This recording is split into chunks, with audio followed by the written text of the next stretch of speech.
जी बच्चों अस्सलाम वालेकुम। बेटा आज हम लोग का आर्टिकल जो है वो है डिके ऑफ करंट। जिस तरह हमने ग्रोथ की थी उसी सर्किट में से अब हमने डिके को फाइंड आउट करना है। ये देखें आपके सामने वही एलआर सर्किट है। आप देखें कि इसका स्विच जो है वो बिल्कुल अपने सर्किट के साथ क्लोज लूप बना रहा है। इसका मतलब है इसमें से जो करंट है वो क्या है, ग्रो कर रहा था और एक स्टेडी करंट तक ग्रो कर चुका है। ठीक है, अब वो जो स्टेडी करंट यहाँ पे ग्रो कर चुका था उसकी वैल्यू थी आई नोट, जो मैक्सिमम करंट था। हमने क्या किया है, अब अचानक से इसका जो स्विच है इसको ओपन कर दिया है, मतलब इसको क्लोज लूप को, अब इसका जो कनेक्शन था हमने वो तोड़ दिया है। जैसे ही हम इसका कनेक्शन तोड़ते हैं तो यहाँ पे एक थोड़ा सा पिछली वैल्यूज़ या डेरिवेशन में से डिफरेंस हमारे पास ज़ाहिर होता है। उस डिफरेंस को करने से पहले आपको किरचॉफ्स वोल्टेज लॉ लिखना पड़ेगा। Battery minus V R, same वही जो पिछले 3 लेक्चर से आप करते आ रहे हैं। बेटा जैसे ही आपने कनेक्शन तोड़ा है, आप एक चीज़ नोट करें, ये जो ईएमएफ है, बैटरी का जो कनेक्शन है सर्किट के साथ टूट चुका है। तो इसका मतलब है इस सर्किट में अब जो ईएमएफ की वैल्यू है बैटरी की वजह से, उसकी वैल्यू क्या हो चुकी है, ज़ीरो। बैटरी के पास ईएमएफ मौजूद है लेकिन इस सर्किट के साथ उस ईएमएफ का कोई कनेक्शन नहीं है, तो इसीलिए उसकी वैल्यू यहाँ पे हम क्या पुट आउट करेंगे, ज़ीरो। बाकी तमाम चीज़ों की वैल्यू पुट कर दें। I R minus L D I over D T equal to zero. Equation को रीअरेंज कर लें, ये वाली वैल्यू को उठाएं, उठा के पुट दूसरी तरफ ले जाएं। Minus I R is equal to L D I over D T. Same वही हमें टी की वैल्यू चाहिए, टी की वैल्यू सेपरेट आउट करनी है। टी को उस साइड पे ले जाएं, आई आर डिवाइड हो रहा है मल्टीप्लाई हो जाएगा, एल इधर मल्टीप्लाई हो रहा है उधर जाके क्या हो जाएगा, डिवाइड। और यहाँ पे आपके पास बच गया डी आई। अब यहाँ पे डी आई है तो ये वाला आई करंट जो है इसको भी उठा के उस साइड पे शिफ्ट करवा दें। जैसे बेटा आपने इसको वहाँ पे शिफ्ट कराया तो यहाँ मल्टीप्लाई हो रहा था, यहाँ पे आके क्या हो जाएगा, डिवाइड हो जाएगा। ठीक है, तो एक छोटी सी इक्वेशन आपके साथ बन गई। अब हमें ये डेरिवेशन ख़त्म करनी है, ये डेरिवेटिव का साइन, तो हमें क्या करेंगे, इंटीग्रेशन कर देंगे दोनों साइडों पे। हम जब इंटीग्रेशन अप्लाई करेंगे दोनों साइडों पे तो बेटा ये वाली चीज़ अंडरस्टूड है, ये लॉग करंट के बराबर आ जाएगी। ठीक है, मुझे उम्मीद है कि आपको पता होगी कि ये कैसे आई है।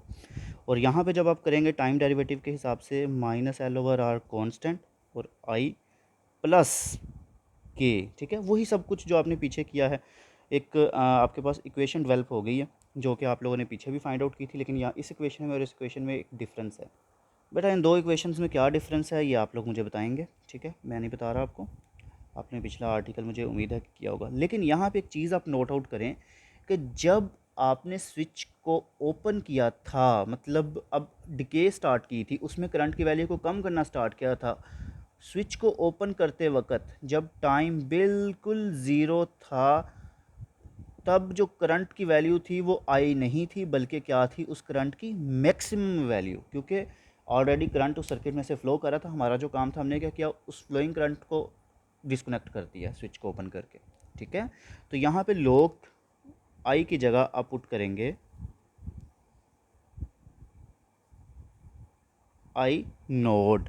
ठीक है बेटा, लोग आई की जगह आप क्या पुट आउट करेंगे, आई नोड। सॉरी बेटा यहाँ पे गलती हो गई है, ये आप लोगों ने करेक्ट कर लेनी है, यहाँ पे टी आना है, मैंने आई लिखा हुआ है। ठीक है, टी एंड टी, ये सही कर लेना आपने। अब बेटा ये वाली जो इक्वेशन आपके पास टू बनी है, मुझे उम्मीद है कि आई नोट की वैल्यू हमने क्यों पुट की आपको समझ आ गई होगी। ये वाली कंडीशंस लगा के के की वैल्यू इस इक्वेशन में से निकालें। जब आप इसमें से टी की वैल्यू पुट आउट करेंगे ज़ीरो, और L plus K is equal to log I naught. ठीक है, अब लॉग आई नोट की वैल्यू क्यों ली, कैसे ली, किस वजह से ली, मैंने आपको इस इक्वेशन में डेवलप कर दिया है सेकंड वाली इक्वेशन में, और हम टी की वैल्यू भी सेकंड वाली इक्वेशन के हिसाब से फाइंड आउट करेंगे। तो ये वाली सारी वैल्यू ज़ीरो हो जाएगी, plus K is equal to log I naught. ठीक है, सॉरी बेटे, लॉग आई नोट। यहाँ से के की वैल्यू जो हमारे पास आई है वो आई है लॉग आई, तो ये आ गया आपके पास के की वैल्यू। इस के की वैल्यू को अब आपने उठाना है, उठा के इस इक्वेशन में, इक्वेशन नंबर 1 में पुट आउट कर देना है।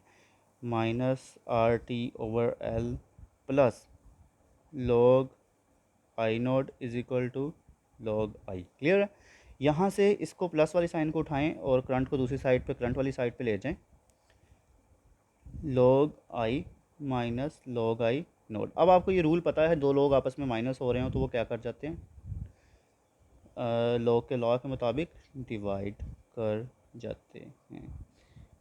तो बेटा ये आपके पास एक इक्वेशन आ गई, मेरे पास इक्वेशन का नंबर देने के लिए स्पेस नहीं है, तो यहाँ पे आप इसको इक्वेशन नंबर ए या बी जो आपने कहना है कह लीजिए, ठीक है। ये वाली चीज़ का आप स्क्रीनशॉट ले लें, इससे आगे हम कंटिन्यू करते हैं पेज क्लियर करने के बाद। तो बेटा इस इक्वेशन तक हम पहुंच गए थे पीछे, इस इक्वेशन को जस्ट मैंने वहाँ पे आर टी वाली साइन इधर थे, इसको मैंने लेफ्ट हैंड साइड पे लिख लिया, कोई डिफरेंस नहीं है। आप क्या करें, अब इसका एंटीलॉग ले लें। जब एंटीलॉग लेंगे, आपको मैंने ये बात ग्रोथ वाली चीज़ों में भी बताई थी कि ये वाला जो एंटीलॉग और लॉग आपस में कट जाएंगे, आपके पास यहाँ पे वैल्यू आ जाएगी I naught over I is equal to, जब इसका लेंगे तो ये किस एक्सपोनेंशियल फॉर्म में चला जाएगा, ठीक है बेटा। अब यहाँ से हमें तो चाहिए जस्ट करंट की वैल्यू कि वो किस स्पीड के साथ डिके करता है, तो मैक्सिमम करंट को हमने क्या करना है इस साइड पे, इसलिए इसको यहाँ से दूसरी साइड पे शिफ्ट करते हैं। I is equal to I naught E minus R T over L.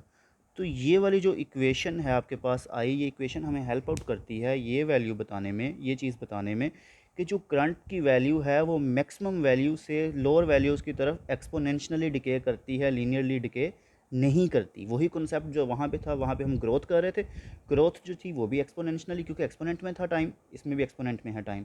तो जब उसकी डिके की वैल्यू करेंगे, इसकी वैल्यू कम हो रही होगी, जैसे ही हम स्विच को ओपन करते हैं, वो भी कैसे होगी, एक्सपोनेंशियली। यहाँ पे जो आई नोड है, ये आपको पहले भी पता है कि इसकी वैल्यू होती है ई ओवर आर। ये आपने लिखनी हो लिख लीजिएगा, अदरवाइज़ ये वाली वैल्यू भी ठीक है। ये मैंने आपको इसलिए बताई है कि अगर ये इस फॉर्म में भी लिखा हो I is equal to E over R E minus R T over L, तो एमसीक्यूज़ में ये वाली चीज़ भी क्या होगी, ठीक कंसीडर की जाएगी। अच्छा बेटा, ग्रोथ में भी हम देखेंगे कि जैसे ही डिके में सॉरी जैसे ही करंट डिक्रीज़ करने लगता है, तो जो पोटेंशियल डिफरेंस है अक्रॉस आर, वो टाइम ज़ीरो पे और टाइम मैक्सिमम पे क्या हो जाता है, ठीक है। तो उसके लिए हमें अभी एक वैल्यू हमने फाइंड आउट की है करंट की, ये वाली। इस वैल्यू को हम पुट आउट करेंगे एक इक्वेशन के अंदर, V R is equal to I R, and I की वैल्यू आप पुट कर दें I naught E minus R T over L into R. यहाँ तक बेटा मुझे उम्मीद है कि आप लोगों को यहाँ तक क्लियर होगा, ठीक है। अगर नहीं कोई चीज़ क्लियर तो आप लोग मुझसे वो चीज़ पूछ सकते हैं। अब यहाँ पे आप लोग क्या करें, आई नोट की वैल्यू पुट कर दें। मैंने आपको आगे भी बताया कि आप इस फॉर्म में भी करंट को लिख सकते हैं। तो ये वाला आर और ये वाला आर आपस में कट जाएगा, आपके पास जो वी आर की वैल्यू आएगी वो आएगी E minus R T over L, ठीक है। इसी तरह जब आप टाइम ज़ीरो यहाँ पे पुट आउट करेंगे इस इक्वेशन में, V R is equal to, तो बेटा V R is equal to E minus R, time की वैल्यू आप ज़ीरो पुट करें तो ये ऊपर वाला एक्सपोनेंट जो है वो सारा किसके बराबर हो जाएगा, ज़ीरो।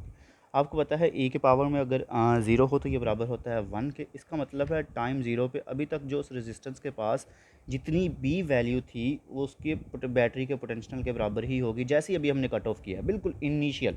अब जब वो वैल्यू इन्फिनिट पे चली जाएगी, मतलब हमें कट किए हुए काफ़ी टाइम गुजर गया है, हमने उस स्विच को ओपन कर दिया बड़ी देर पहले, तो तब उसके पास जो पोटेंशियल डिफरेंस की वैल्यू है वो क्या होगी इस इक्वेशन में पुट आउट करके देखते हैं। ई माइनस आर, यहाँ पे इन्फिनिटी एल।